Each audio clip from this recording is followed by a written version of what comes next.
ओम नमः सिद्धेभ्य।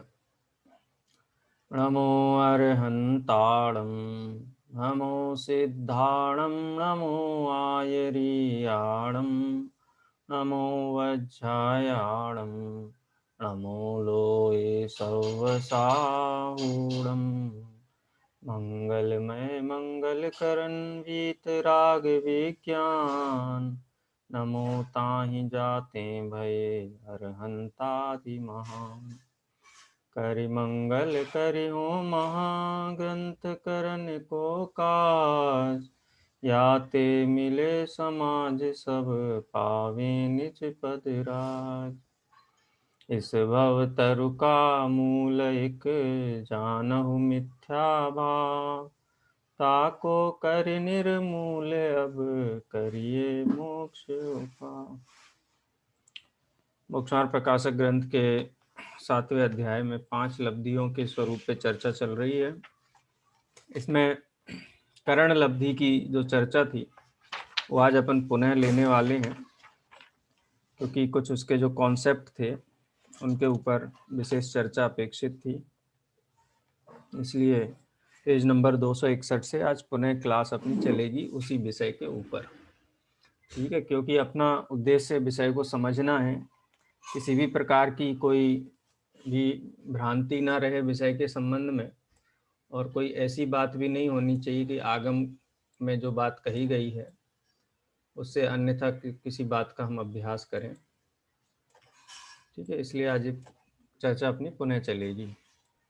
सर कल की रिकॉर्डिंग तो भेज दीजिए सर। कल की रिकॉर्डिंग पूरा क्लास ही रिपीट हो रहा है आज, इसलिए फिर मैंने डाली ही नहीं कल की रिकॉर्डिंग। ठीक है जी 5 लब्धियों का स्वरूप, यहाँ प्रायोग्य लब्धि तक अपनी चर्चा हो गई थी। ठीक है, और एक बात आई थी कि ये चारों लब्धियां भव्य और अभव्य दोनों की होती हैं। ये 4 लब्धियां होने के बाद सम्यक्त हो तो हो, ना हो तो नहीं भी हो, ऐसा लब्धि सार में कहा है।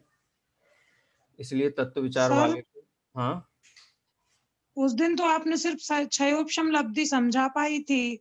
आप उसके डाल दीजिएगा सर क्लास फिर भी, उसके भले बाद ही की आप तो दोबारा। उसके बाद की तो क्लास का डाल, उसके आगे नहीं डाला था क्या? तो फिर मैं डाल दूंगा, उतना हो गया नहीं था मेरे नहीं ख्याल। सर नहीं डालेंगे। नहीं, उसके बाद की क्लास है आपने डाल दी है भैया। हाँ मेरी अरे बात की हमने डाल दी। सुनी थी सर, मैंने सुनी थी। आपने जो लास्ट क्लास डाली है वो क्षयोपशम लब्धि की डाली है, उसके बाद आपकी क्लास कल की नहीं डली है। ठीक है, मैं हाँ तो चेक कल कर की लूंगा। नहीं डली बस। ठीक है, मैं चेक कर तो लूंगा। वही तो मैं कह रही हूँ सर, नहीं हम नहीं, लोगों मेरा को मेरा हम कहने का तात्पर्य ये है कि क्षयोपशम लब्धि, विशुद्धि लब्धि, देशना लब्धि और प्रायोग्य लब्धि, ये 4 लब्धियों की चर्चा हो गई है मेरे ख्याल से।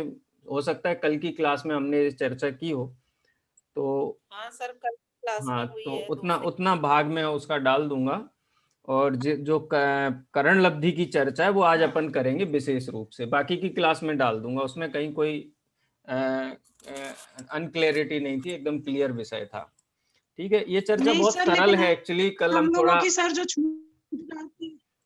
हाँ तो ये जो चर्चा है करण लब्धि संबंधी बहुत सरल है थोड़ा। कल हम कॉम्प्लेक्स, इसको कॉम्प्लेक्स करके चर्चा कर रहे थे। एक दो चीजें ऐसी थी जिनका थोड़ा स्पष्टीकरण होता तो सरलता होती समझने में। देखो, इसमें एक चीज और विशेष मेरे ख्याल में आई। ये बात तो अपन पहले भी कहते रहे कि क्षयोपशम और क्षयोपशम लब्धि में अंतर है। ठीक है, जी विशुद्ध और विशुद्ध लब्धि में अंतर है, जी देशना और देशना लब्धि में अंतर है।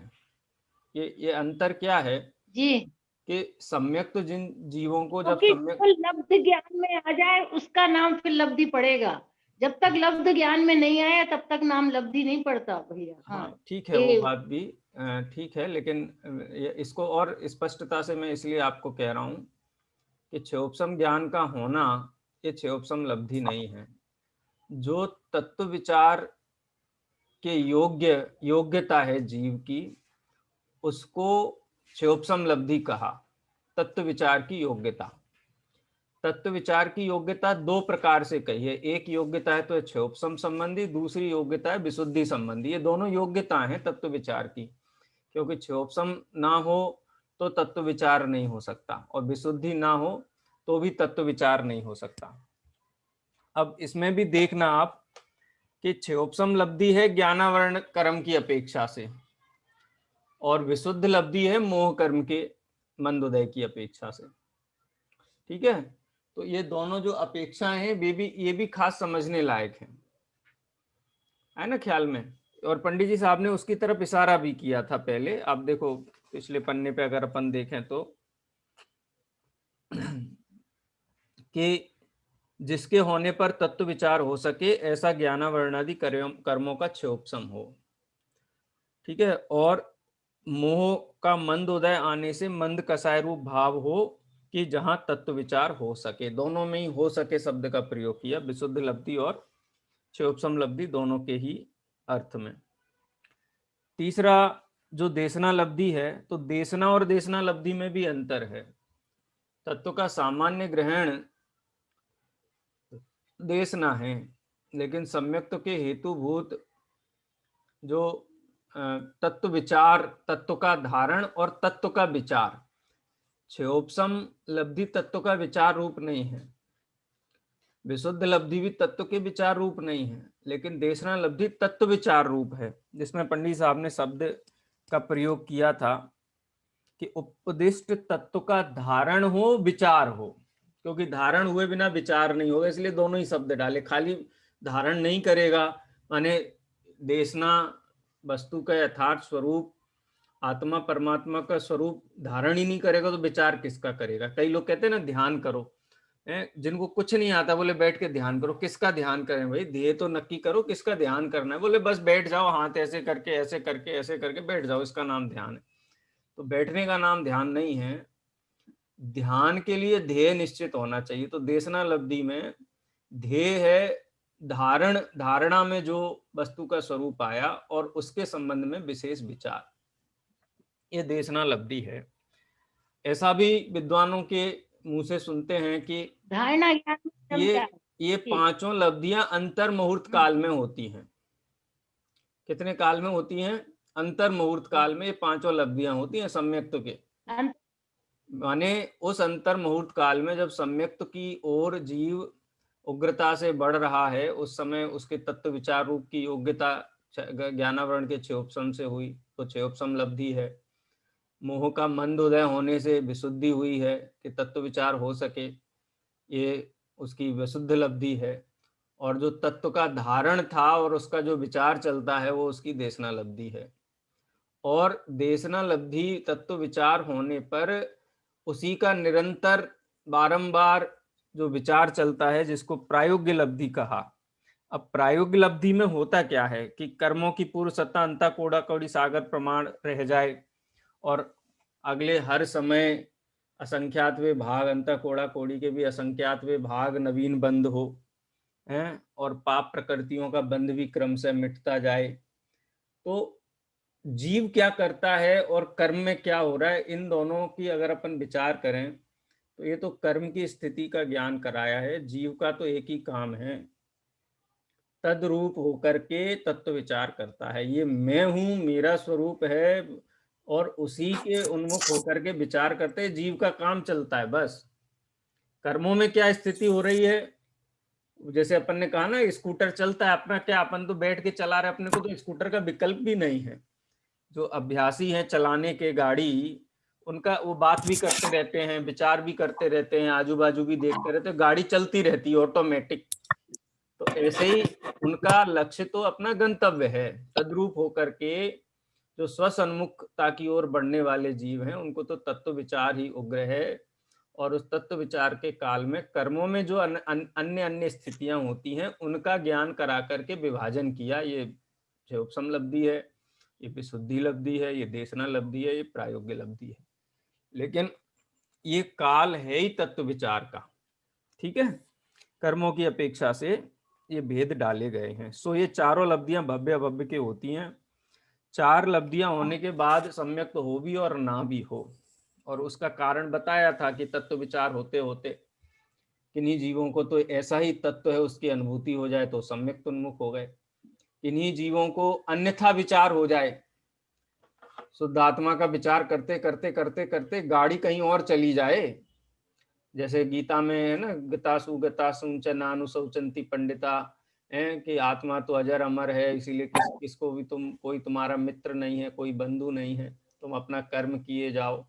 ऐसा आत्मा का कहीं लक्ष्य और चला जाए, किसी को ऐसा हो जाए कि ऐसा तत्व विचार करने से क्या होगा, तो क्या देवादि गति का बंद होता है, तो उसका विचार देवादि की तरफ चला जाए, देवादि गतियों की तरफ, उनके वैभव की तरफ, तो अन्यथा विचार हो जाए, ठीक है, कहीं और उपयोग लग जाए, अन्यथा विचार हो जाए, और निर्धार ना हो शिक्षा का, ठीक है। तो इस प्रकार से वो प्रायोगिक लब्धि तक पहुंच करके अनुभूति तक नहीं पहुंचे, ऐसा भी हो सकता है। भव्य और अभव्य दोनों को होती हैं, ऐसा नहीं है कि अभव्य जीव जो है, जो अभव्य जीव है वही प्रायोगिक लब्धि से नीचे आता है, भव्य जीव भी हैं, प्रायोगिक लब्धि तक गए, नीचे आ गए, बाद में कभी कालांतर में उनकी योग्यता पके उस रूप, तो वो आगे बढ़े। तो इस प्रकार से ये 4 लब्धियों का सामान्य स्वरूप है।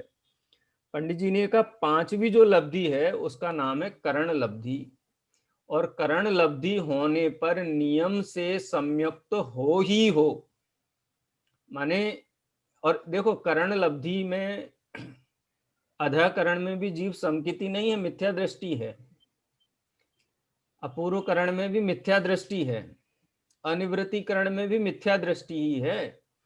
तीनों ही लब्धि, करण लब्धि की जो तीनों भाग हैं, उन तीनों भागों में ही जीव समकिति नहीं है। सम्यक तो तब होगा जब एक अंतर, अब कर्म के निमित्त की अपेक्षा से ही समझना पड़ेगा। अब सम्यक दर्शन का स्वाद कैसा होता है इसका तो मुख से वर्णन नहीं किया जा सकता है, लेकिन कर्म की अपेक्षा से इस चीज को समझें तो जिस अंतर मुहूर्त काल तक मोहनी कर्म का उपशम रहता है वो सम्यक्त्व का काल है, उसके पहले का सारा काल वो मिथ्यात्व का ही काल है। शुद्ध उपयोग नहीं है उस जीव को, किसी भी प्रकार की शुद्ध भावना नहीं है, शुभ भाव में ही चल रहा है। अधःकरण भी शुभ भाव रूप है, अपूर्व करण भी शुभ भाव रूप है, तत्व विचार रूप है ना, और अनिवृत्तिकरण भी शुभ भाव रूप ही है, क्योंकि सम्यक्त्व के पूर्व जीव को शुद्ध भाव होता नहीं है, शुद्ध भावना होती नहीं है। यहां तक बात क्लियर आई समझ में?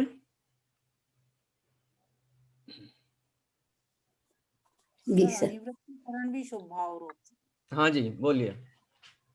अनिवृत्तिकरण भी शुभ भाव रूप है, शुभ भाव रूप है, क्योंकि मिथ्यात्व का तो उदय है ही वहां पे, जब तक सम्यक तो नहीं है तब तक शुद्ध भाव कैसे हो। तत्व विचार, विकल्पात्मक तत्व विचार ही है तत्व। अनिवृत्ति मतलब तीसरा वाला, अनिवृत्तिकरण का भी देखते हैं अर्थ, उसका अभी आएगा, उसमें अपन देखते हैं, वो भी बहुत अच्छा उसका स्पष्टीकरण पंडित साहब ने यहाँ किया है। क्योंकि ये सम्यक्त के जो 3 करण हैं ये शुभ भाव रूप ही हैं, ये शुद्ध भाव रूप नहीं है, क्योंकि 3 करण के काल में मिथ्यात्व का ही उदय रहता है, सम्यक्त ही नहीं है जीव को, तो फिर शुद्ध भाव अपन कैसे कहें। ये बात तो क्लियर है ना, क्योंकि अनिवृत्तिकरण पूरा होने के बाद ही मोह का उपशम होगा, फिर इसको लब्धि क्यों कहेंगे, फिर तो सम्यक्त ही कह देते ना। अगर अधःकरण, अपूर्वकरण और अनिवृत्तिकरण शुद्ध भाव रूप हो तो इनको ही क्या कह देंगे, सम्यक्त कह देंगे, लेकिन इनको सम्यक्त तो नहीं कहा, सम्यक्त की लब्धियां कहा। सम्यक्त के कारणभूत 5 ये हेतु हैं, उनकी चर्चा है, ठीक है। तो जिनको अंतर मुहूर्त बाद सम्यक्त होना हो उन्हीं को करण लब्धि होती है। देखो आप दूसरा नंबर का पैराग्राफ है ना, देखा? जी। 5वीं करण लब्धि होने पर सम्यक्त हो ही हो ऐसा नियम है, सो जिसके पहले कही हुई 4 लब्धियां तो हुई हों और अंतर मुहूर्त पश्चात जिसके सम्यक्त होना हो उसी जीव के करण लब्धि होती है, करण लब्धि होती है। अधःकरण, अपूर्वकरण, अनिवृत्तिकरण उनको ही होती है जिनको अंतर मुहूर्त बाद सम्यक्त होना हो, माने अंतर मुहूर्त बाद होना हो, अभी नहीं हुआ है। अच्छा एक चीज और है इसमें कि 4 लब्धियों से सम्यक्त तो होता भी है नहीं भी होता है, तो ये 4 लब्धियों की जरूरत ही क्या है, सीधा करण लब्धि हो ना, है? ऐसा नहीं होता। देखो जैसे किसी को कलकत्ता जाना है, हवाई जहाज में बैठ के तो हवाई जहाज में बैठ के कलकत्ता जाने के लिए टिकट बुक कराना पड़ेगा कि नहीं कराना पड़ेगा? कराना पड़ेगा। तो टिकट बुक हो गया तो कलकत्ता जाएगा, ऐसा नियम है? नहीं। नहीं है ना। तो टिकट बुक कराना और उसके बाद वहाँ एयरपोर्ट पे जाकर के बोर्डिंग करना। जी। तो बोर्डिंग करना पड़ेगा कि नहीं करना पड़ेगा? बोर्डिंग भी करना पड़ेगा। करना पड़ेगा। और बोर्डिंग करके जी। कर लिया तो क्या नियम से वो कलकत्ता पहुंचेगा ही पहुंचेगा? अभी घर से फोन आ जाए, कुछ इमरजेंसी कहीं कुछ हो जाए, तो बोलेगा कि भाई हाँ। हमारा तो बोर्डिंग कैंसिल करो, हमको तो घर जाना है, तो घर भी आ जाए लौट करके, अन्यथा विचार हो जाए।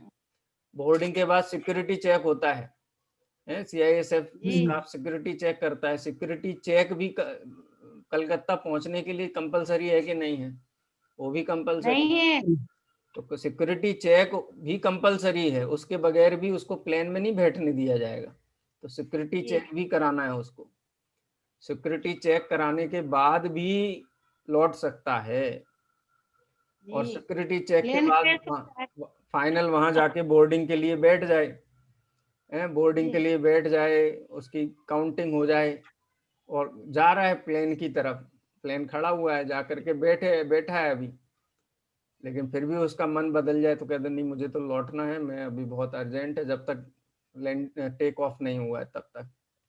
और जो एक बार टेक ऑफ हो गया विमान, अब लौट सकता है कि नहीं लौट सकता है उतर के? नहीं, हम नहीं लौट सकते। लौकिक उदाहरण में तो अपन ये कहें कि हो सकता है कलकत्ता नहीं पहुंचे, कहीं और पहुंच जाए, लेकिन टेक ऑफ हुआ है तो वो रिवर्सल नहीं होगा उसका, वो उस रास्ते से वापस नहीं आ सकता है जिस रास्ते से आगे बढ़ रहा था।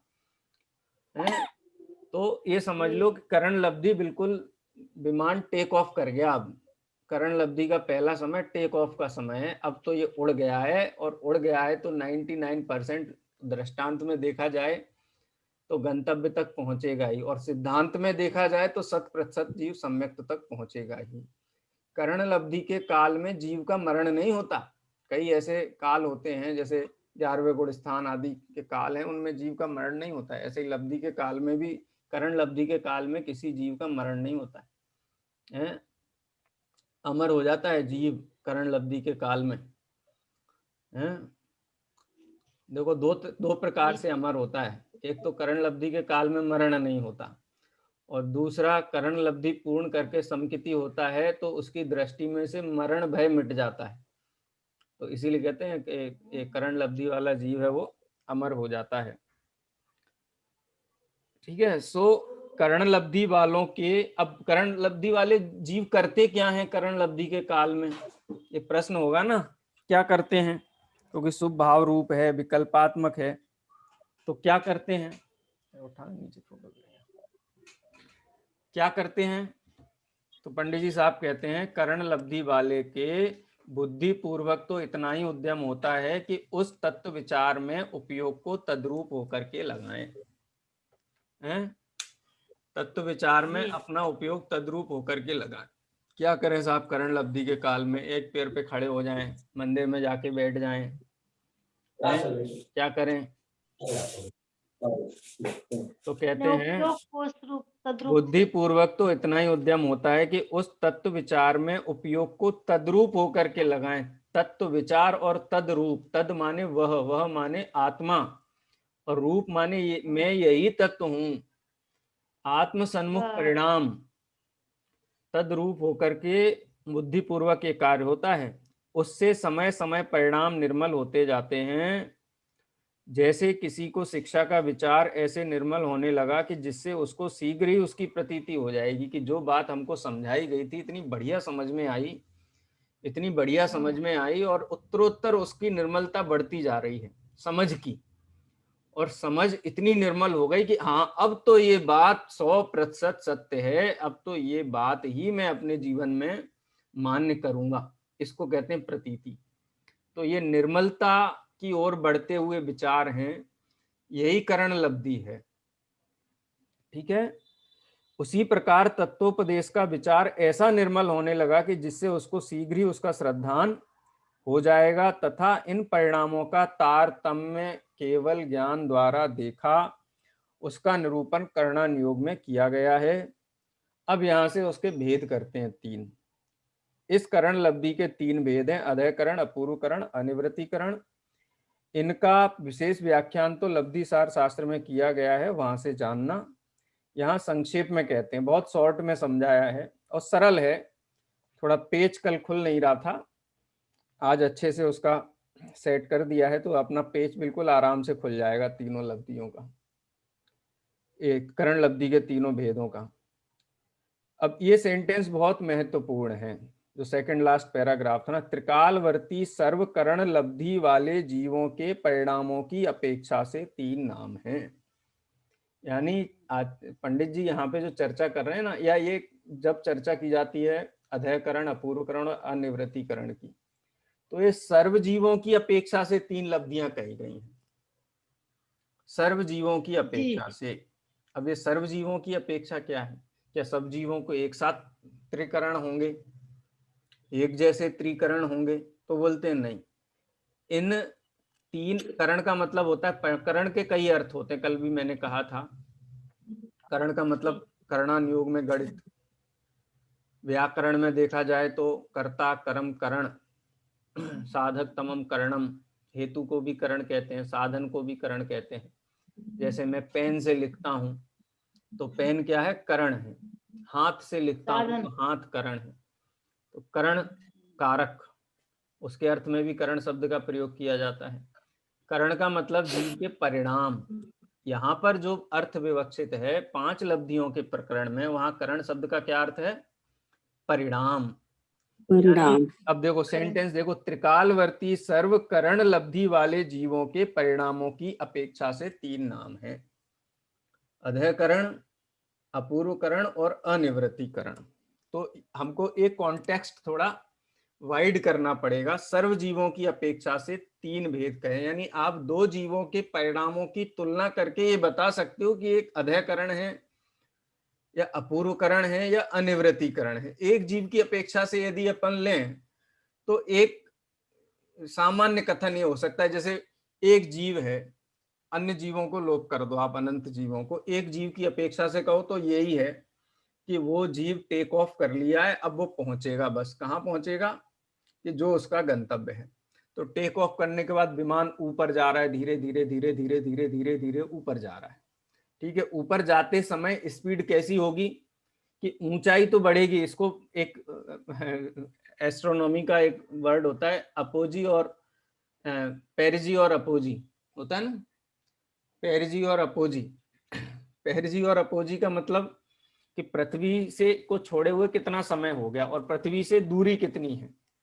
ठीक है, तो जैसे विमान टेक ऑफ करके ऊपर जा रहा है, धीरे धीरे जा रहा है, तो स्पीड उतनी नहीं है, लेकिन टेक ऑफ करने के लिए ऊपर जा रहा है माने वृद्धिगत तो है वहां पे। और जब एक सर्टेन हाइट तक पहुंच गया फिर वो सीधा सीधा जा रहा है। ठीक है, सीधा सीधा जा रहा है और उसके बाद वहां लैंडिंग करने के लिए नीचे उतर रहा है। आप इसको 3 भागों में बांट लीजिए एक जीव की अपेक्षा। तो सम्यक्त्व के निकट तो प्रति समय वो पहुंच ही रहा है। एक जीव की अपेक्षा से देखा जाए तो पहले समय के करण लब्धि के परिणाम की अपेक्षा दूसरे समय के परिणाम अधिक निर्मल हैं, तीसरे समय के परिणाम और अधिक निर्मल हैं, चौथे समय के परिणाम और अधिक निर्मल हैं, 5वें समय के परिणाम और अधिक निर्मल हैं।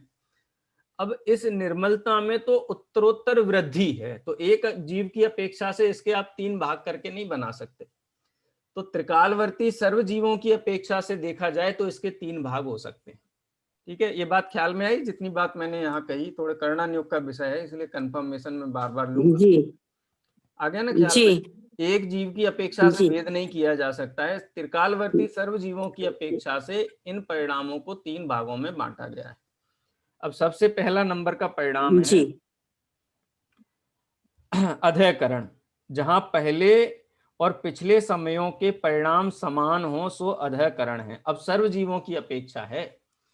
अब जैसे कोई एक जीव है, उसको पहले समय में अधःकरण का, करण लब्धि का पहला एक परिणाम हुआ, निर्मल परिणाम, फिर दूसरे समय का परिणाम हुआ, फिर तीसरे समय का परिणाम हुआ, फिर चौथे समय का परिणाम हुआ। किसी दूसरे जीव को पहले ही समय में उतना निर्मल परिणाम हो सकता है जितना किसी जीव को दूसरे समय में हुआ है ना ख्याल में। अथवा किसी तो जीव दोनों, हाँ सर, दोनों जीव जो मतलब एक समय में, पहले समय में एक जीव पहुंचा और दूसरे समय में दूसरा पहुंचा, तो दोनों के समान परिणाम रहेंगी ना? नहीं, ऐसा नहीं है। आप ऐसा देखो, ये जीव एक साथ करण लब्धि में है ऐसी बात नहीं है। ये तो त्रिकालवर्ती कहा ना, काल, तीनों काल के जीव। जैसे एक अपन एग्जाम्पलीफाई कर लेते, जैसे बाहुबली सिंह के जीव ने अधःकरण परिणाम का पहला समय, ठीक है जी, सिंह के जीव का, और हाथी के जीव का भी अधःकरण का पहला समय, मतलब पार्श्वनाथ भगवान बहुत पहले हुए उनसे, तो उन्होंने जब अधःकरण परिणाम किए होंगे, ठीक है। और कोई और जीव, बाहुबली का जीव अपने पूर्व भाव में जब सम्यक्त लिया होगा तब उन्होंने पहले समय के अधःकरण के परिणाम किए होंगे। तो तीनों के परिणाम पहले समय के एक जैसे हों ये जरूरी नहीं है, ठीक है। इसका तुलना अपन बाद में करेंगे। आप ये समझ लो कि किसी के पहले समय में की निर्मलता अधिक हो सकती है, किसी की पहले समय की निर्मलता कम हो सकती है। आ गया ख्याल में? जी। सब पहले पहले पायदान पे त्रिकालवर्ती जीवों की अपेक्षा भविष्य में भी कोई जीव सम्यक तो प्रकट करे, अधःकरण का पहला समय उसका हो, तो जरूरी नहीं है कि सबके परिणामों की निर्मलता एक जैसी हो, पहली कंडीशन, ठीक है। दूसरी कंडीशन क्या है कि कोई भी जीव हो, किसी भी काल का हो, लेकिन पहले समय की अपेक्षा दूसरे समय के परिणामों में निर्मलता कितनी होगी? अनंत गुणी विशुद्धता सहित होगी। दूसरी कंडीशन ख्याल में आ गई? माने अधिक विशुद्धता होगी।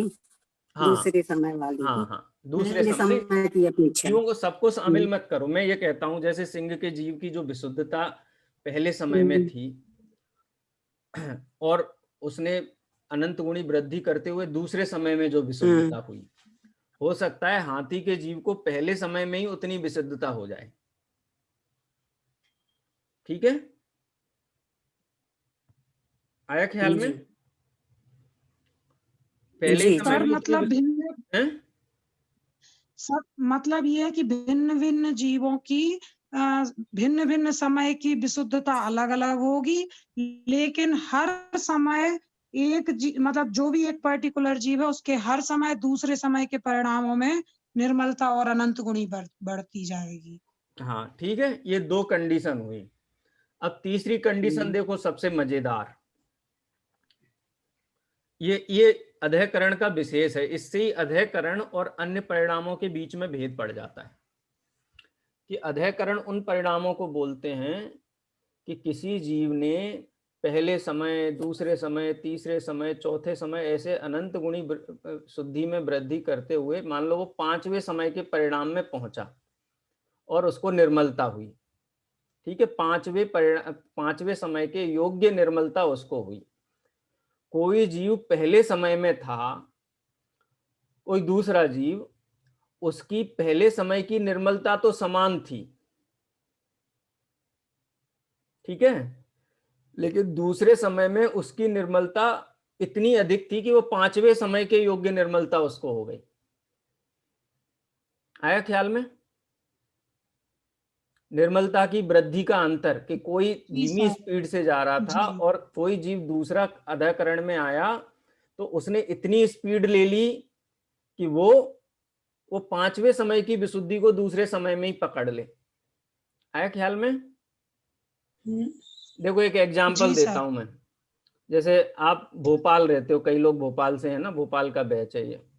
भोपाल से विदिशा जा रहे थे, अपनी गाड़ी लेके निकले घर से, 2 बजे निकले दिन में, ठीक है, और 2 बजे आप लेकर के वहां से घर से रवाना हो गए और आपकी गाड़ी की स्पीड है 40 किलोमीटर की। आप जा रहे हो, आराम से जा रहे हो, तो प्रति समय आप विदिशा के निकट पहुंचते जा रहे हो और 40 किलोमीटर की स्पीड से चलो, 60 किलोमीटर की टोटल दूरी है, तो 1.5 घंटे में आप तय करने वाले हैं, ठीक है। अब किसी को लगा कि अरे वो निकल गए हैं और मुझे भी पहुंचना है, ये तो 2:30 बजे पहुंचेंगे 40 की स्पीड के हिसाब से।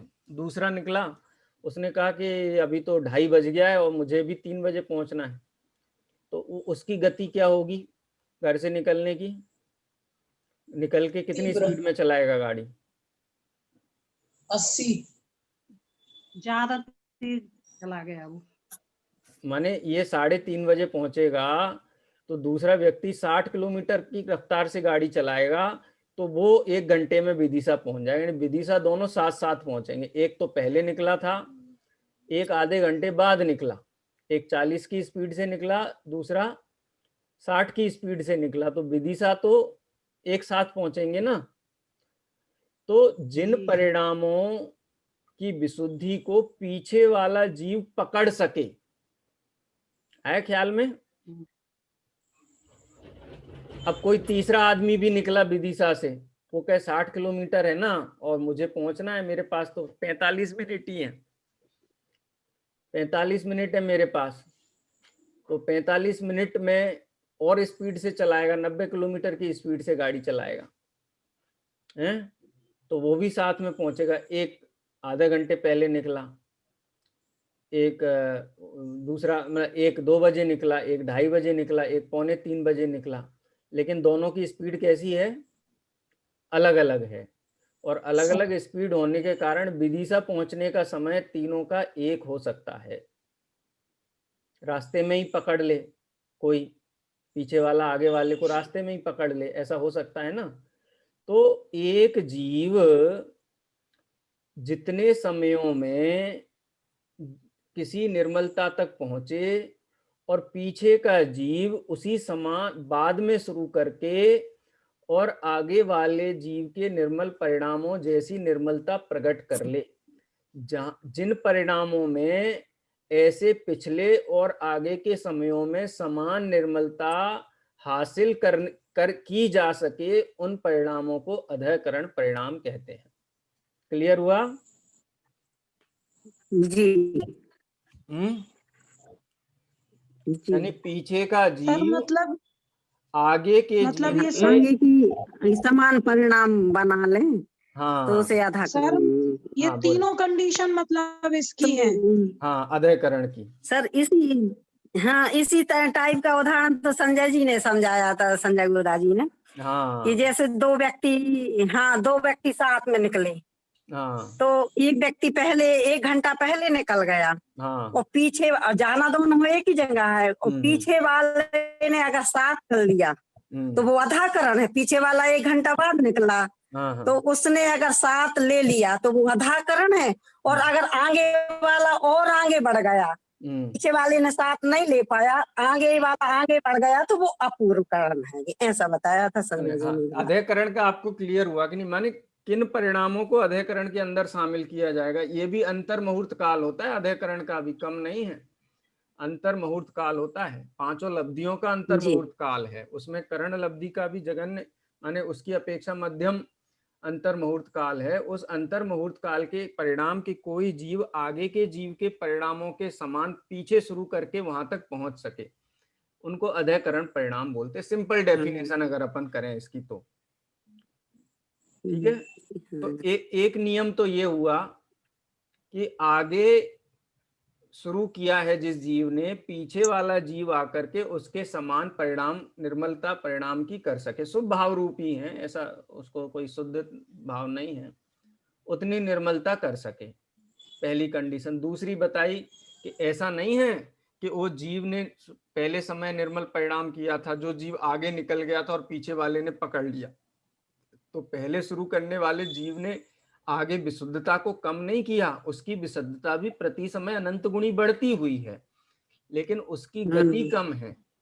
और पीछे वाले जीव ने अनंत गुणी विशुद्धता की गति अधिक है, तो आगे वाले जीव के परिणामों के समान पीछे समय में कम समयों में निर्मलता को प्राप्त कर सके, इन परिणामों की जाति को अधःकरण परिणाम कहते हैं। ठीक है, एग्जाम्पल से आप विचार करना, आपको ख्याल में आ जाएगा। मैं सेंटेंस पढ़ रहा हूं तीनों इसके कंडीशन के। कि जहां पहले और पिछले समयों के परिणाम समान हो सो अधःकरण है। किन जीवों की अपेक्षा से बात है? त्रिकालवर्ती जीवों की अपेक्षा से बात है। ठीक है।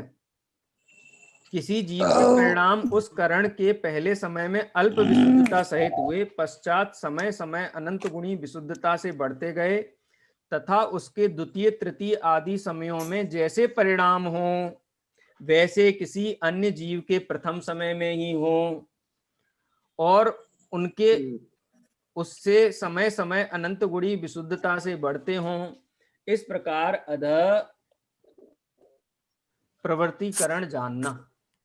क्लियर हो गया अधः प्रवर्तीकरण का? जी।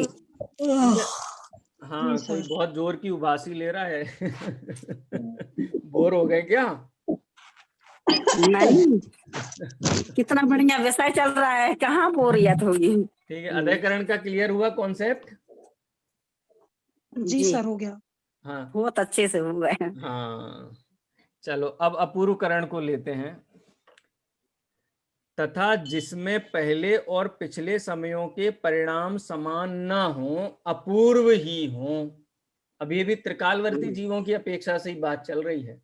अब यहाँ क्या बात है कि अब ये अधः प्रवर्तीकरण का काल पूरा कर लिया, उससे असंख्यात उससे छोटा अंतर मुहूर्त इसको होता है। किसको? अधः अपूर्वकरण के अपूर्वकरण परिणामों का। अपूर्वकरण के पहले समय में जीव पहुंच गया, ठीक है, और उसने पहले समय से दूसरे समय गया, दूसरे समय से तीसरे समय गया, तीसरे से चौथे गया, ऐसे अंतर मुहूर्त काल पूरा किया। अब कोई दूसरा जीव पहले समय में पहुंचा, ठीक है, पहले समय में पहुंचा, तो पहले समय में उसके परिणामों की निर्मलता उतनी नहीं हो सकती जितनी द्वितीय आदि दूसरे समय में उसने, मतलब आगे वाले जीव ने दूसरे समय में जो निर्मलता प्राप्त की है ना, वो ये पहले समय में प्राप्त जी। नहीं कर सकता। आप ये समझ लो कि ये जो गाड़ी दौड़ रही है ना, ये गाड़ी अपन चेंज कर देते हैं कि किसी व्यक्ति, वहां भोपाल में रूल है विदिशा हाईवे पे कि आप 40 किलोमीटर की स्पीड से ज्यादा गाड़ी नहीं चला सकते हो, ठीक है। अब एक आदमी 2 बजे निकला, एक 2:30 बजे निकला, एक 2:45 बजे निकला, तो 2 बजे जो निकला है और 2:30 बजे जो निकला है, तो 2 बजे निकलने वाला व्यक्ति 2:30 बजे निकलने वाले व्यक्ति तक कब तक पहुंच पाएगा? अधःकरण में तो आगे बढ़ जाएगा, लेकिन अपूर्वकरण में ऐसा नहीं होगा, नहीं पहुंच पाएगा, एक्सीलेटर लॉ क्या वहां पे? नहीं पहुंच पाएगा। माने आगे वाले जीव को नहीं पकड़ पाएगा, नहीं पकड़ पाएगा, वो आगे बढ़ता जाएगा ना। हाँ, पकड़ नहीं पाएगा। तो क्या कहा? पकड़ नहीं पाएगा, उसकी आगे विशुद्ध, मतलब विशेष विशुद्धि लिए परिणाम होंगे ना पीछे वाले की अपेक्षा। कांस्टेंट है, वो कांस्टेंट है, सबकी स्पीड कांस्टेंट है, ठीक है। लेकिन ये हो सकता है, चेंज ये हो सकता है कि किसी की पहले समय की विशुद्धि अधिक हो, किसी की पहले समय की विशुद्धि कम हो, ये हो सकता है, ठीक है। लेकिन वो पकड़ नहीं सकता आगे वाले की विशुद्धि को, आगे वाले की विशुद्धि को पकड़ नहीं सकता है, इतना नियम है वहां पे। लेकिन परस्पर विशुद्धि समान हो ऐसा नियम नहीं है। विशुद्धि में फर्क हो सकता है, किसी की विशुद्धि कम हो पहले समय में अपूर्वकरण के, किसी की विशुद्धि पहले समय में अधिक हो, लेकिन पहले समय की अपेक्षा दूसरे समय की जो विशुद्धि है वो आगे वाले की अधिक ही होगी। जैसे कक्षा 8 का विद्यार्थी है और कक्षा 9 का विद्यार्थी है, ठीक है ना। कक्षा 9 का विद्यार्थी और कक्षा 8 के विद्यार्थी में जैसे दोनों एकदम अलग अलग हैं, कक्षा 8 के अनेक विद्यार्थियों की प्रतिभा में और योग्यता में और उनकी इंटेलिजेंस में डिफरेंस हो सकता है, लेकिन वो कक्षा 9 के बराबर नहीं हो सकता, है ना ख्याल में। तो जिसके पहले और पिछले समयों के परिणाम समान ना हो, अपूर्व ही हो, वह अपूर्वकरण है। यानी समान ना हो माने ये आगे वाले की विशुद्धि द्वितीयादि समयों में प्राप्त नहीं कर सकता है। जैसे कि उस करण के परिणाम जैसे पहले समय में हो, वैसे ही किसी भी जीव के द्वितीयादि समयों में नहीं होते, बढ़ते ही होते हैं, है ना ख्याल में। तथा यहाँ अधः करणवत जिन जीवों के करण का पहला समय ही हो, उन अनेक जीव के परिणाम परस्पर समान भी होते हैं। ये बात अपन ने कही ना, पहले समय में अपूर्व करण का पहला समय हो सकता है अनंत जीवों के परिणाम समान हो पहले समय में, और ऐसा भी हो सकता है कि उनकी विशुद्धि में हीनाधिकपना भी हो। लेकिन पहले समय के परिणामों की तुलना यदि अपन दूसरे समय की परिणामों से करेंगे तो दूसरे समय के परिणाम तो अधिक विशुद्धि लिए हुए ही होंगे। अधःकरण में क्या होता था कि किसी जीव के पहले समय के परिणामों की जो विशुद्धि थी, किसी जीव के दूसरे समय के परिणामों की विशुद्धि थी, किसी जीव के तीसरे समयों के परिणामों में विशुद्धि थी। तो हो सकता है किसी जीव को पहले ही समय में किसी जीव के तीसरे समय की परिणामों की विशुद्धि के बराबर विशुद्धि हो जाए, लेकिन अपूर्व करण में ऐसा नहीं। सर तीनों मतलब आधा करण में तो तीनों के परिणाम समान जाति के भी हो सकते हैं। हाँ। पर अपूर्व करण में आगे वाले की विशेष विशुद्धि लिए हुए परिणाम। हाँ विशेष, लेकिन एक ही समय में तुलना करो, पहले समय में सारे जीवों को खड़ा कर दो, तो हो सकता है कि सबके परिणामों की, कुछ के परिणामों की विशुद्धि समान हो, कुछ की कम ज्यादा भी हो।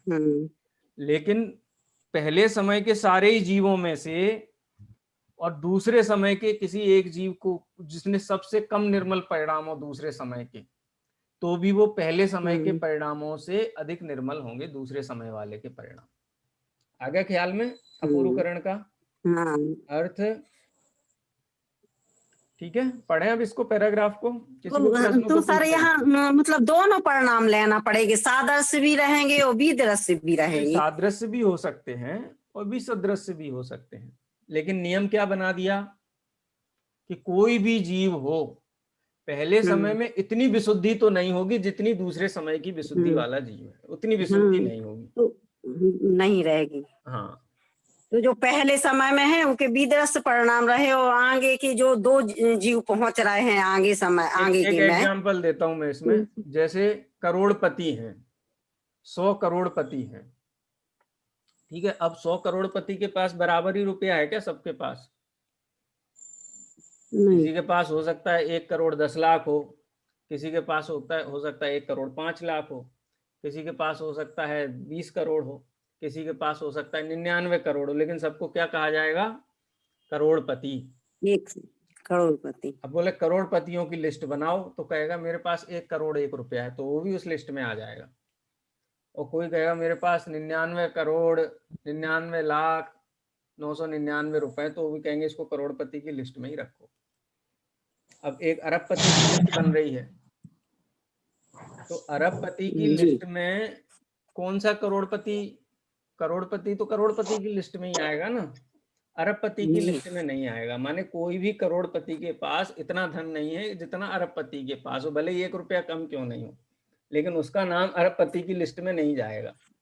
तो करोड़पति की लिस्ट माने कम ज्यादा पैसा होते हुए भी पहले समय में के जीवों की विशुद्धि वो हीनाधिक हो सकती है, लेकिन पहले समय की जो विशुद्धि है उसकी तुलना दूसरे समय की विशुद्धि से की जाए तो दूसरे समय की विशुद्धि सर्व जीवों की अपेक्षा से भी देखा जाए तो अधिक ही है। तीसरे समय की विशुद्धि अधिक ही है, चौथे समय की विशुद्धि उससे भी अधिक ही है। यानी पीछे के समय वाले जीव की विशुद्धि इतनी नहीं होती है जितनी दूसरे समय वाले जीव की होती है, जितनी तीसरे समय वाले जीव की होती है। ऐसे उत्तरोत्तर अपूर्व ही उनके त्रिकालवर्ती सर्व जीवों की अपेक्षा से अगर अपन तुलना करें तो समान परिणाम नहीं है, कैसे हैं? अपूर्व परिणाम। ठीक है, बात क्लियर हो गई सर? अलका जी बोलिए। सर जैसे 2 जीव है मान लीजिए, तो दोनों जीव अपूर्वकरण के पहले समय में उनके सेम परिणाम है, तो आगे जाके जो दूसरा समय आएगा या तीसरा समय आएगा तो क्या उनके परिणाम सेम ही चलते रहेंगे? नहीं, समान चले ये जरूरी नहीं है, लेकिन पहले समय से आगे के परिणाम विशेष ही होंगे। समान भी हो सकते हैं, असमान भी हो सकते हैं, क्योंकि समान हो ऐसा नियम नहीं है वहां पे। ठीक है, दोनों प्रकार के परिणाम हो सकते हैं, सादृश्य भी हो सकते हैं, भिन्न से आप भी। खाली इतना समझ लो इसमें कि 8वीं कक्षा का विद्यार्थी कितना इंटेलिजेंट हो कि अपन उसको 9वीं कक्षा में बिठा दें। वो लूप नहीं, में इससे नहीं तो बिठा समझ गए सकते। हाँ सर, ये तो समझ गए, लेकिन मान लो दोनों ही व्यक्ति 9वीं के हों, मतलब दोनों ही जीव मान लो 9वीं कक्षा से स्टार्ट कर रहे, तो तो जरूरी नहीं है वो। हाँ 9वीं कक्षा माने दूसरा समय, अपन समझ लो दूसरे समय के जीवों हाँ। के पहले समय में समान परिणाम थे, तो दूसरे समय में भी समान हो यह आवश्यक नहीं है। ठीक है, जैसे 8वीं दूसरे कक्षा में समय दो में भी बहुत मतलब होशियार थे और बिल्कुल 100% लेकर के पास हुए, तो 9वीं कक्षा में भी वो 100% ही लेंगे, ऐसा नियम नहीं है। ठीक है, हो सकता है कोई फिर 100 एक रह जाए, पीछे कोई भी 90। रह सकता है, एक आगे आ जाए जी। ठीक है, और तीसरे समय के जीव हैं 10वीं कक्षा में आ गए तो भी अलग अलग होंगे और भी परिणाम। आगे बढ़ गए, विशुद्धि और भी आगे में बढ़ गई। कम ज्यादा हो सकता है, लेकिन ये है कि जैसे अधःकरण में पहले समय की विशुद्धि किसी तीसरे समय के जीव के बराबर हो जाती थी, वो अपूर्वकरण में स्थिति नहीं बनती है। ठीक है जी। चलिए, अब इसको यहीं विराम देते हैं चर्चा को। दृष्टांत काफी क्लियर है अपना, मैं अब रीड कर रहा हूं। तथा जिसमें पहले और पिछले समयों के परिणाम समान न हो, अपूर्व ही हो, वह अपूर्वकरण है। जैसे कि उस करण के परिणाम जैसे पहले समय में हो, वैसे किसी भी जीव के द्वितीयादि समयों में नहीं होते, बढ़ते ही होते हैं। तथा यहाँ अधःकरणवत जिन जीवों के करण का पहला समय ही हो, उन अनेक जीवों के परिणाम परस्पर समान भी होते हैं और अधिक हीन विशुद्धता सहित भी होते हैं। ठीक है, परंतु यहाँ इतना विशेष हुआ कि इसकी उत्कृष्टता से भी द्वितीयादि समय वाले के जघन्य परिणाम भी अनंत गुणी विशुद्धता सहित ही होते हैं। क्लियर हो गया इससे? माने प्रथम समय के उत्कृष्ट से उत्कृष्ट परिणाम वाला जीव और द्वितीय समय का जघन्य से जघन्य परिणाम वाला जीव, जघन्य विशुद्धि वाले परिणाम वाला जीव, अगर दोनों को देखा जाए तो दूसरे समय के जघन्य विशुद्धि वाले परिणाम प्रथम समय के उत्कृष्ट विशुद्धि वाले परिणामों से तो बेटर ही होंगे। ठीक है, इसी प्रकार जिन्हें करण प्रारंभ किए द्वितीयादि समय हुए हों, उनके उस समय वालों के परिणाम तो परस्पर समान या असमान होते हैं, परंतु ऊपर के समय वालों के परिणाम उस समय समान सर्वथा नहीं होते, अपूर्वी होते हैं। इसका अपूर्वकरण, इस प्रकार अपूर्वकरण जानना। क्लियर हो गया होगा? बहुत अपन ने बहुत काफी क्लैरिटी के साथ में इसका डिस्कशन कर लिया है। फिर भी अगर किसी का कोई प्रश्न हो तो बहुत मैं धन्यवाद दूंगा कि प्रश्न है तो उसका समाधान भी हो जाएगा। कल्पना जी सागर, माइक ऑन है, कुछ पूछना चाहते हैं? सर पकड़ में नहीं आ रहा सही। माने ऐसा लग रहा है ग्राफ बना के समझाएं तो शायद ज्यादा पकड़ में आएगा। नेटवर्क सही नहीं है क्या? बात स्पष्ट नहीं हो रही है? अरे हाँ शायद मिल नहीं रहा, नेट नहीं मिल रहा। अच्छा, कोई बात नहीं, मैं रिकॉर्डिंग डालूंगा, आप इसको सुनना बाद में। ठीक है, अपूर्वकरण से बाद अब अपन आगे बढ़ते हैं।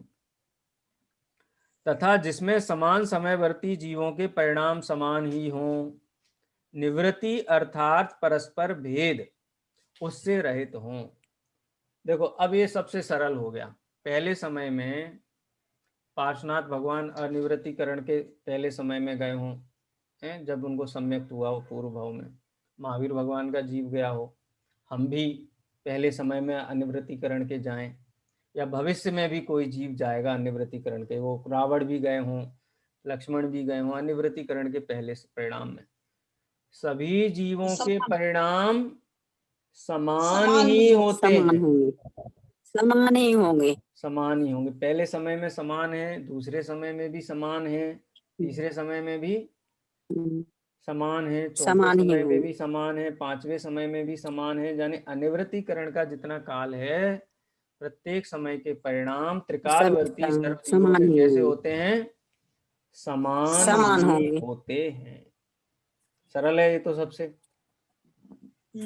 इसमें कोई अंतर नहीं पड़ेगा। हाँ, अब देखो ये परिणाम पेच में कहाँ है तीन करण में कि ये सर्व जीवों की अपेक्षा से कथन है, एक जीव की अपेक्षा। एक जीव की अपेक्षा देखा जाए तो अपन ये भेद नहीं कर सकते इसमें। अधःकरण, अपूर्वकरण और अन्यवृत्तिकरण जब तक दूसरे जीव के साथ तुलना नहीं की जाए तो इसको अपन भेद नहीं कर सकते। कैसे करेंगे भेद? जब दो जीवों को बगल में खड़ा करेंगे, एक जीव ने शुरू किया, आधा घंटा बिताया, दूसरा जीव पीछे से आया और उसके बराबर पहुंच गया, तो जब तक उसके बराबर पहुंच सके, जिन परिणामों को पीछे वाला जीव पकड़ सके, उन परिणामों को अधःकरण कहते हैं।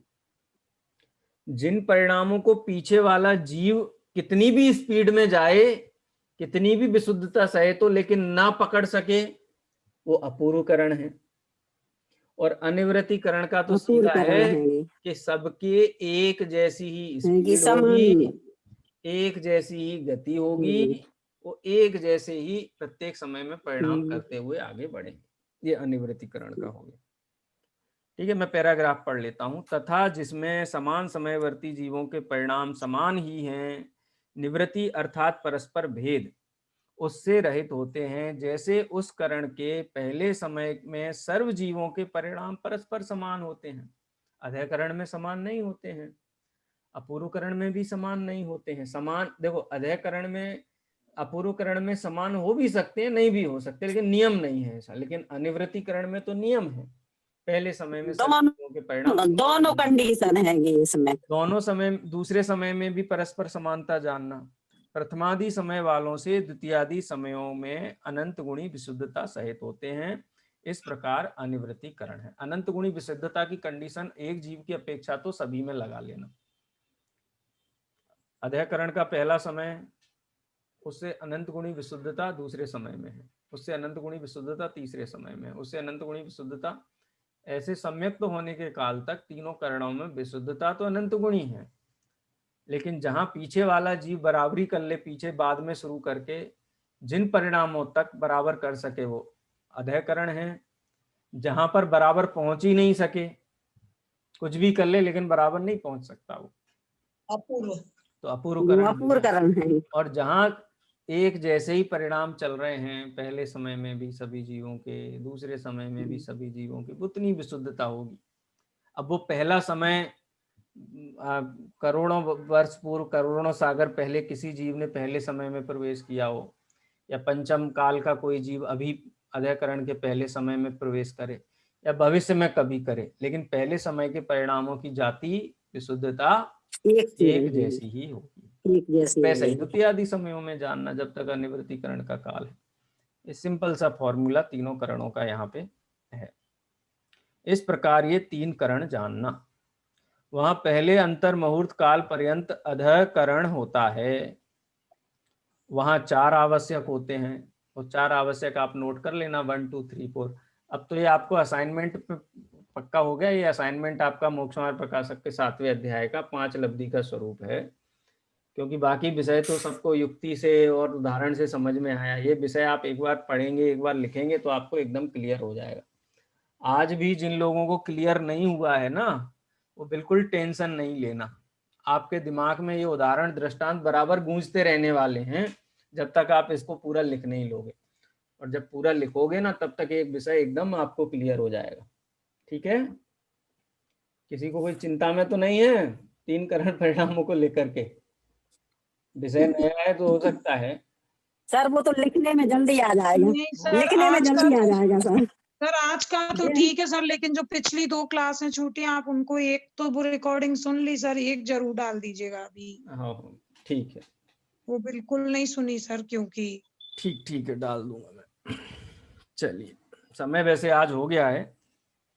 अब ये ये जो चार आवश्यक माने चार घटनाएं जो होती हैं प्रत्येक करण में, उन घटनाओं की चर्चा अपन आगे करेंगे। आज इस विषय को यहीं छोड़ देते हैं। आप ये तीनों पैराग्राफ फिर से पढ़ना एक बार, शांति से इनका विचार करना। विषय सरल है, थोड़ा पेज नहीं खुलता है कई बार। पंडित साहब ने तो कह ही दिया है सरल शब्दों में, हैं कि करण लब्धि वाले के बुद्धि पूर्वक तो इतना ही उद्यम होता है कि उस तत्व विचार में उपयोग को तद्रूप होकर लगाए, उससे समय समय परिणाम निर्मल होते जाते हैं। तत्व विचार करिए, तद्रूप होने के लिए जो निर्मलता चाहिए वो हो जाएगी। करण लब्धि, अब ये सब मैथमेटिक्स समझ में नहीं भी आए तो उससे कोई फर्क नहीं पड़ता है, लेकिन तत्व विचार, स्वपर का भेद विज्ञान वो मूल है, उसकी भावना निरंतर रखना। विषय सरल है, ऐसा तो कुछ कठिन है नहीं। लौकिक जीवन में इन चीज़ों का तो, इन अनुभवों से हम गुजरते हैं, अध्ययकरण के अनुभवों से भी गुजरते हैं, अपूर्वकरण के अनुभवों से भी गुजरते हैं, और अध्ययकरण निवृत्तिकरण के। आपने देखा होगा ना, सड़क पे दो लड़के बाइक लेके जा रहे हो, 3 लड़के बिल्कुल पूरी रोड घेर करके साथ साथ ही चलाते रहते हैं। देखा है कि नहीं देखा है? हैं? साथ साथ चलते हैं बिल्कुल, पूरी रोड घेर लेते हैं। सर कौन से करण है वो? हैं? कौन से करण है? मिथ्यात करण है, मिथ्यात वाला करण है, अनिवृत्तिकरण। अनिवृत्तिकरण है ना, एक स्पीड से जा रहे हैं, साथ साथ में जा रहे हैं। वैसा ही सुनिश्चित परिणाम। हाँ अच्छा, एक ऐसा है कि आगे वाला तीनों स्पीड एक से साथ जा रहा है, बिल्कुल। 60 की स्पीड से, और हाँ। बोर्ड लगा हुआ है 60 से ज्यादा की स्पीड से गाड़ी नहीं चला हाँ। सकते हैं। पीछे वाला 1 किलोमीटर पीछे आ रहा है, वो भी 60 से ही चला रहा है, वो आगे वाले को कब तक पकड़ लेगा? तो पकड़ ही नहीं सकता है, तो अपूर्वकरण हो गया। वो नहीं, जहाँ पे ऐसा कोई, वाला है ना, हाँ जहाँ, अधाकरण वाला है। नहीं अपूर्वकरण, एक जैसी स्पीड, अधाकरण है वो। पीछे वाला नहीं पकड़ पा रहा है तो वो अपूर्वकरण है। हाँ पीछे वाला नहीं पकड़ पा रहा है तो अपूर्वकरण, और पीछे वाला पकड़ ले तो अपूर्वकरण है ये, पकड़ तो ले वो अधाकरण है, अधाकरण है ये, सही फर्क है। और अधाकरण। हाँ, इसलिए ये सेंटेंस ना, ये और दोनों के समान परिणाम रहेंगे हाँ, तो वो अनिवृत्तिकरण हैंगे। सर हो गया एकदम। सर इसको ग्राफ के माध्यम से नहीं समझा सकते? आप बनाना ग्राफ विचार करके, कल्पना जी। थोड़ा देखने में तो बहुत आसानी जाएगी। 3 रोड बनाना, 3 रोड, पीछे वाले को 80 किलोमीटर के रफ्तार से दौड़ाना, आगे वाले को 40 के रफ्तार से दौड़ाना। दूसरा रोड बनाना जिसमें सब 60 की स्पीड से ही दौड़ रहे हैं आगे पीछे, और तीसरा बनाना सब साथ में दौड़ रहे हैं।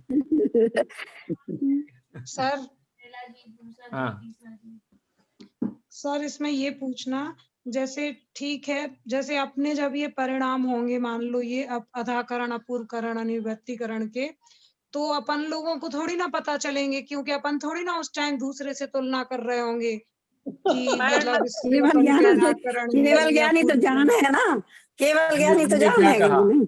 इन परिणामों का तारतम्य केवल ज्ञान द्वारा देखा, उसका निरूपण करणान योग में किया गया है। यहाँ बस आपको थोड़ा भाव वासना करा दे, आपको शल्य नहीं रह जाए कहीं सम्यक तो के काल में करण लब्धि, और कि भाई ये होता क्या है अपने को तो पता ही नहीं है, शल्य मिटाने के लिए समझाया है। यदि एक दूसरे से तुलना करेंगे तो सम्यक दर्शन कभी होगा नहीं। हाँ, अपना काम नहीं करेंगे, बस देखते रहेंगे। वो बात सही बात सर मतलब हम दूसरों के तो देख पाएंगे कि इसके कौन से परिणाम हो रहे हैं, लेकिन खुद के नहीं देख पाएंगे। नहीं, आप दूसरों के तो भी खुद ही देख पाएंगे, खुद के देखना है। जब केवल ज्ञानी होने के बाद देख लेना बाद में कि कैसे हुए थे हमारे कर्तृकरण के परिणाम।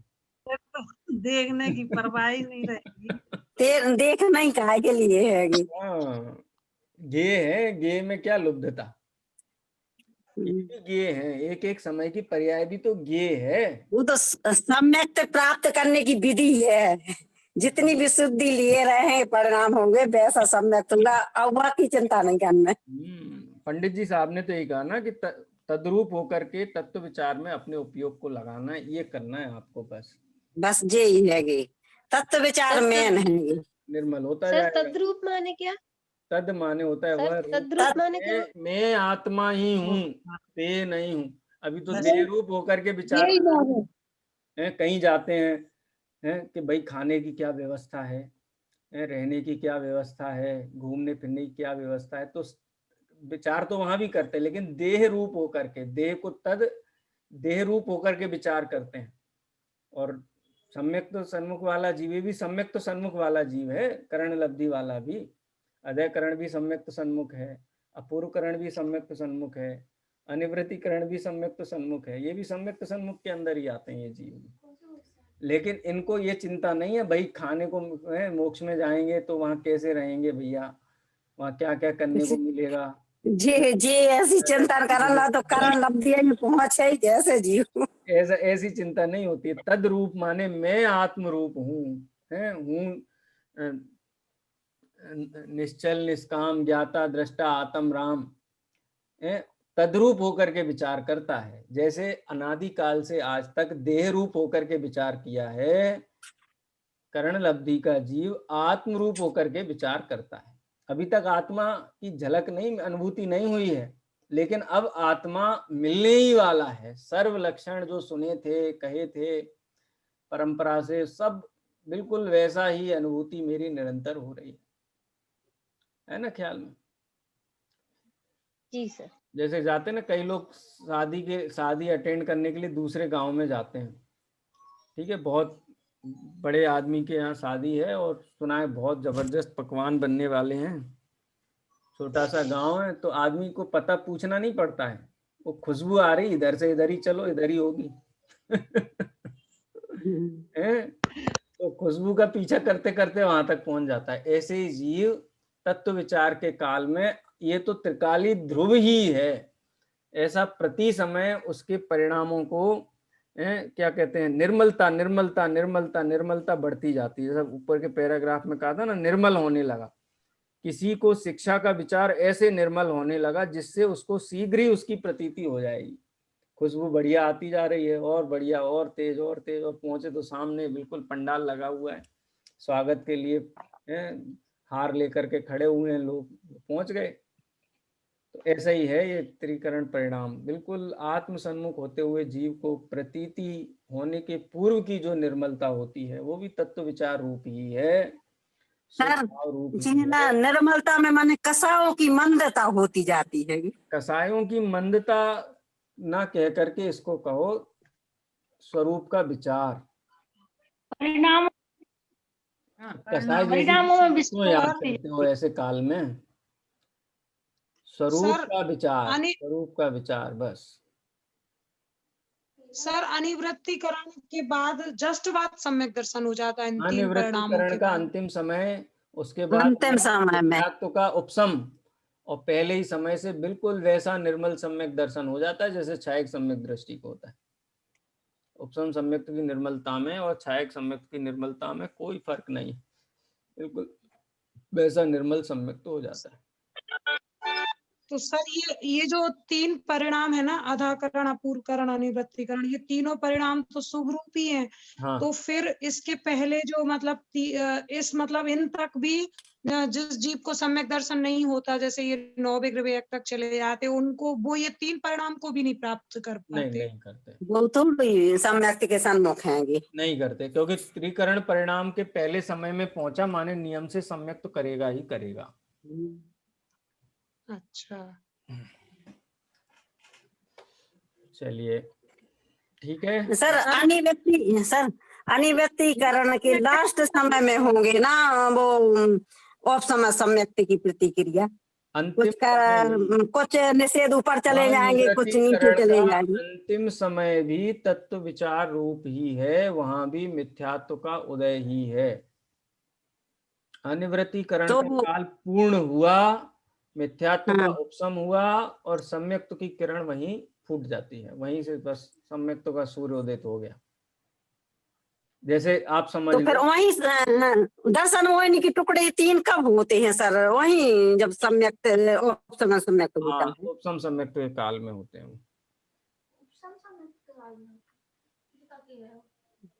सर तत्व विचार में तद्रूपता, इसका थोड़ा और खुलासा।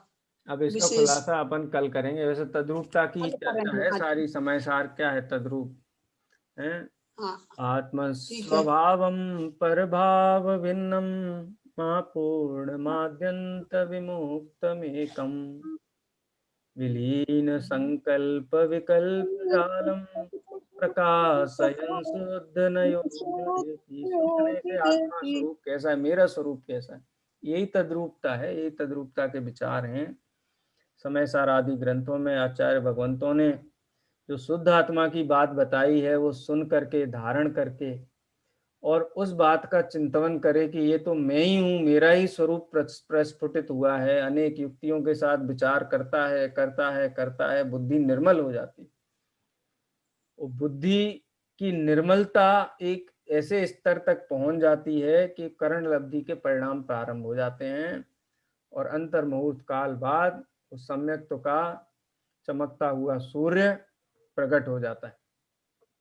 ये तद्रूप होकर के विचार करना, अनादिकाल से जैसे देह में ममत्व बुद्धि, एकत्व बुद्धि होकर के विचार, चिंतवन, अनुभूति सारी चलती है ना, ऐसे ही देह से विचार को हटा करके, देह की तद्रूपता को छोड़ करके आत्म तद्रूपता को धारण करे। आत्मा माने तद, यही मैं हूँ, इससे भिन्न मैं कुछ भी नहीं हूँ, यही मैं ज्ञायक तत्व हूँ। और ये ज्ञायक तत्व हूँ ऐसा कोई शाब्दिक भाषा का में विचार करने का नाम तद्रूप होना नहीं है। वो यहाँ तक तो आ जाते विकल्पों में। हाँ, कई गाथों के माध्यम से, कलशों के माध्यम से विकल्पात्मक ज्ञान में तो आ जाता, और फिर उसके बाद आगे का कार्य नहीं होता। सर जी है ना, 3 करण रूप परिणाम जो हो रहे हैं, तो ये अनंतानंद की विसंयोजना के समय हो रहे हैं। ये अनंतानुबंधी की विसंयोजना इस काल में नहीं होती है, अगर होती तो जो आवश्यक है उनमें उसका उल्लेख करते, लेकिन उल्लेख नहीं किया है उसका।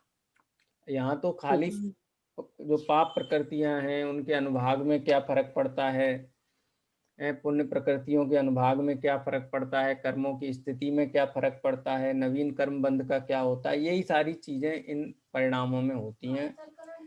विसंयोजना में तो सम्यक तो चाहिए, सम्यक के बिना कैसे होगा, सम्यक तो चाहिए भाई, हैं? अच्छा, तो वो जब सम्यक हो जाएगा तब होती है विसंयोजना। हाँ जी, अनंतानुबंधी का तो नाम ही नहीं लिया त्रिकरण परिणाम। हाँ, यहाँ नहीं आया है ना। सम्यक दर्शन अधिकार में वो चर्चा करते पंडित जी, ये तो सम्यक तो सन्मुख जीव की चर्चा है। 5 लब्धियां सम्यक तो सन्मुख के कैटेगरी वाले जीव के लिए ही उल्लेख है। सर यहाँ इन तीनों परिणामों में अधाकरण, अपूर्वकरण और अनिवृत्तिकरण में एक विशेषता यही है, तीनों में समानता ये है कि इसमें जीव के परिणाम क्रमशः और अधिक निर्मलता की ओर जाएंगे। ये तो इन तीनों ये सब में समानता है। राइट, बिल्कुल सही है। एक तो ये बात हुई, दूसरी बात क्या है कि तीनों ही करणों में तत्व विचार ही चलता है उस जीव को, तत्व विचार की निरंतरता है। तभी तो परिणाम, तत्व विचार छूट जाए तो फिर वो